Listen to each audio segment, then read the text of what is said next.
The nurses' quarters were built close to the hospital for convenience of the staff. Early on in the history of Mountain Home, the nurses were required to be single, and they had a nurse matron who ran the building and watched over the young ladies. They had work hours, and after work, in order to leave the building, they had to sign out and sign back in. They were required to be in-house by 8 o'clock in the evening, and once they were signed in, they weren't allowed to leave, and they were certainly discouraged from having any kind of relationship with a veteran. It was, Building 37 was actually had several roles.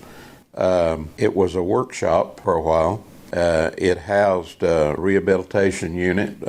They had a print shop in the building. The print shop published a newsletter for the domiciliary. The domiciliary had a reporter that was a patient there, and he would do a newsletter on what was going on in the different buildings of the barrack. And if people had birthdays in the domiciliary, he would put the list of the birthdays and all the current events. Some of the residents of the domiciliary worked in the print shop, and so they published the newsletter once a month. And then eventually it turned into an engineering building.